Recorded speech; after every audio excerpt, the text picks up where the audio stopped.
Mayor Keisha Lance Bottoms joining us now. Thank you so much for being here with us. You're also a senior advisor to President Joe Biden. We know that you've held that position before, and you're also going to be in that position leading into November. We really appreciate you being here. I want to start off with the news, the big news from last weekend, the assassination attempt of former President Donald Trump. In a tweet, you said in part, an attack on our former president is also an attack on our democracy. An attack on our democracy, that is something that we have been hearing repeatedly from Democrats in regards to the rhetoric that the Trump campaign has put out, as well as his actions during his presidency.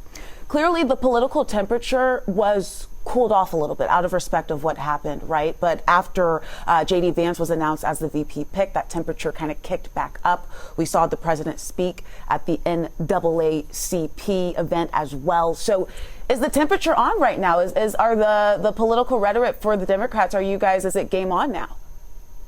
Well, this is campaign season, but just going back to the assassination attempt on President Trump, I'm very happy that he is okay. And it really is an attack on our democracy. In a democracy, people should have the ability to disagree politically, agree to disagree. But as the late Congressman John Lewis reminded us, our most powerful weapon is our vote. So there is no place, no room, should be no room for violence in our political process. It's campaign season, so you will hear both sides remind their base and voters that they are seeking to engage the records of both parties and what we hope to point out as our strengths and the other guy's weaknesses. So we can do that. We can agree to disagree, and it shouldn't mean that it results in violence, whether we are of differing political parties or not. And I want to ask you, how can both sides of this, the Democrats and Republicans, how can you, while focusing on the campaign points, right, how can you make sure that the rhetoric is not inspiring people to go out and take violent action?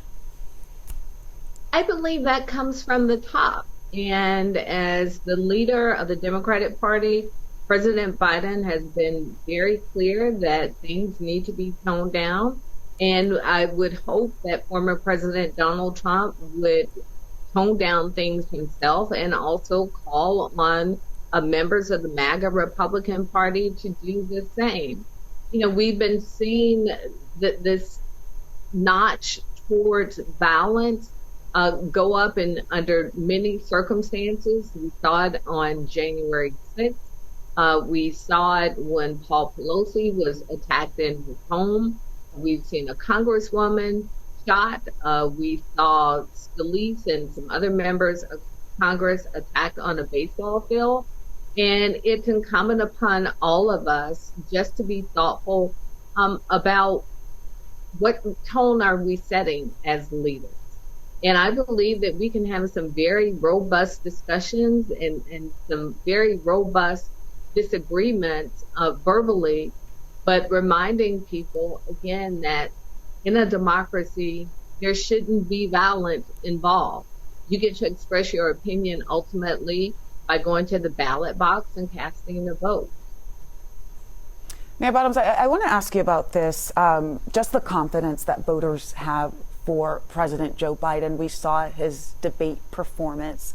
We are past that now. He has had several events where he was a lot more energetic than what we saw there. But I want to ask you about this new poll out this week, a new AP North poll. It says 65% of Democrats right now say that Biden should withdraw and allow his party to select a new nominee. Biden said he's not doing that. You've said that he's the best person for the job. I want to ask you, is Joe Biden the only person in the Democratic Party that can beat former President Donald Trump?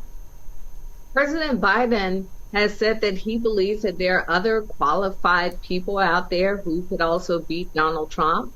But it was Joe Biden who put his name on the ballot.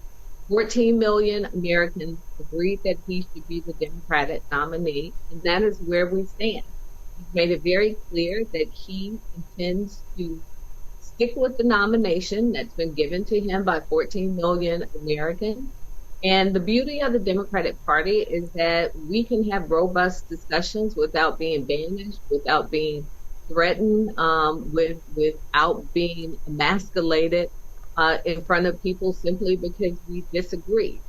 There's a disagreement in the party, but ultimately Joe Biden has said that he's our nominee. He has been voted upon as our nominee, and we'll be going into our convention to make sure that it's formalized with Joe Biden and Kamala Harris at the top of our ticket.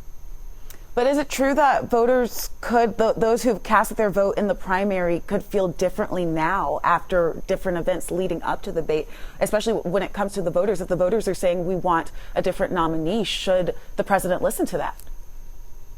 You know, we have to take polls with a grain of salt. They can be instructive, but sometimes polls can miss the mark. I know a little bit about that because I remember the week I ran for mayor, going into the mayor's race, I was down 7 points and I was victorious. As I'm talking with everyday people, what I'm hearing from people is that Joe Biden is our nominee and we should stick with and support our nominee.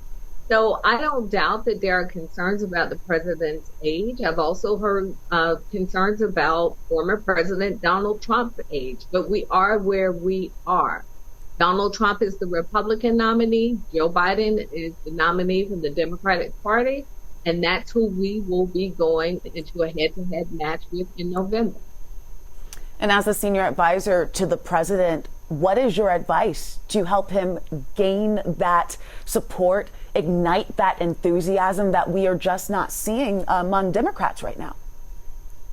It's important to take our case directly to the American people, reminding people what this administration has done, the difference that this administration has made in their everyday lives. We've seen what's been delivered in Georgia. A lot of the bipartisan wins that are celebrated are a result of work that's come out of the Biden administration, from the billions of dollars in infrastructure money that flowed into our community, to a cap on insulin costs. That legislation was championed by Senator Warnock and, of course, supported and signed into law by President Biden, capping insulin costs for Medicare recipients at, let me make sure I have that number right. That cost cap, I'm sorry, I believe it's $25 a month. And I cite this stat quite a bit, but sometimes you have to go back and double check your facts. But capping insulin costs, also student loan debt forgiveness has been really important to people in Georgia, public service loan debt forgiveness. Also, funds into our technical colleges, helping people get trained for good paying jobs. All these things have been a direct benefit from work that's been done on behalf of the Biden administration.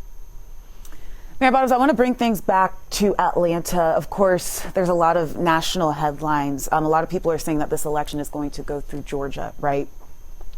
What we're seeing at the RNC, especially on Tuesday night, even Monday night as well, a big push to try to speak to those who are not the red base, not the red meat of the Republican Party, but those who are in between. Even some Democrats who say, I don't like what's happening here. And we can see that here in Atlanta. We have a portion of our show called Voice of the Voter, and we speak to voters every week. And some of them, they don't like Trump, but they don't like Biden, and they just don't know where they're going to go. Right now, the Republicans, they are really pushing to say, you know what, even if you don't like the guy, you can still vote for him. Here's why. I've opened my eyes. Amber Rose, an Instagram influencer, dated Kanye West, that I put on the red hat. They're really trying to pull to get these voters. What is the Democrats' response to this? Well, first of all, I don't know many people who take voting advice from Amber Rose, so good luck with that one. But I would say, again, we have to take our case directly to the American people. When people talk about not having as much money in their pocket, they have to remember the Republican-led Congress decided not to extend the child credit tax that helped cut in half the poverty rate of children in this country. They decided not to extend that in 2021. People talk about immigration and where we need to move on immigration. And Donald Trump would publicly encourage Republican lawmakers not to strike a deal with Democrats, not to strike a deal based on legislation that was being put forth by a Republican senator, make sure that we had a deal on immigration. And so if it's about representing the American people, if it's about us doing what's best as the country, then we have to work together. And from my vantage point, the only thing that I see is that Donald Trump is working on his own behalf. And there's not an interest in getting things done in a bipartisan way. We have to take that case directly to the American people, talk directly to the voters, and remind them the difference between a Biden presidency and what we all experienced under the 4 years of Donald Trump. I was mayor. 3 of those years were under Donald Trump, and I can tell you it was night and day. The ability to reach out for help, to access resources, and to have a partner in the White House. I want to ask you too, because we've heard a lot from the Biden administration. We've heard a lot from surrogates like yourself speaking on what the president has done, speaking on and trying to remind people about, hey, this is what it was like under Biden, this is what it was like under Trump. Could there be more done on the ground, though, Mayor Bottoms? People can hear the speaking points. He spoke at Morehouse.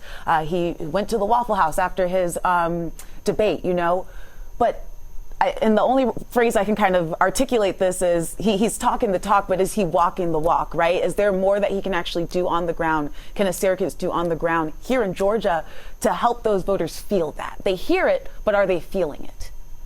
There always should be more done. You keep running until you have won. When we look at previous elections in Georgia, we look at the full court press. We put things up on social media. We are here on television, but we also have to knock on doors. We also have to go into communities. We also have to have phone banks. We have to have people engaged to help amp up the excitement. You hit it at every single angle, and that is how you win. So traditionally, people aren't paying very much attention to campaigns during the summer, but this year has been a very different year. There's been a lot of moments over the past month or so, especially, that have gotten people's attention. So people are engaged a little earlier than they traditionally are, because we traditionally think about after Labor Day, after kids have gone back to school and people are back from vacations, etc. Well, things are getting amped up pretty early this time. The RNC convention's happening right now. Our convention on the Democratic side will happen in the middle of August. And so we have to keep pushing, keep layering on those resources, and making sure that it's not just national surrogates talking to people or talking at people, but that we have our community partners engaged, taking it to the people that they know best. Mayor Bottoms, here in Atlanta, we did see some billboards pop up talking about Project 2025. I want to ask you about this project proposal put out by the Heritage Foundation, outlining what they want to see the Republican Party do. We know that former President Donald Trump and several other Republicans have distanced themselves from this. Do you believe that they are truly distanced from Project 2025? I absolutely don't believe that there's any distance between Donald Trump and Project 2025. Project 2025 it was created by people who came out of the Trump administration. I think they are working hand in hand. When Donald Trump says, I don't have anything to do with Project 2025, but I wish them well, the first thing that came to mind for me was Charlottesville, when he said there are good people on both sides. If Project 2025 is really this awful thing, and you don't agree with them, then why would you wish them well with Project 2025? And for people who aren't up to speed about Project 2025, just a few things that are at stake.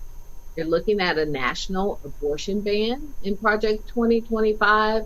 They are also taking a look at abolishing some departments at the federal government level, including The Department of Education also cuts to Medicare and Social Security, and the list goes on. So if you aren't aware of the details of Project 2025, I would strongly encourage you to read it for yourself. Well, Mayor Bottoms, it looks like we are out of time for today. I want to thank you again for taking the time to speak with us. We hope to have you back on the program here soon as we keep on the road to November. Thank you so much.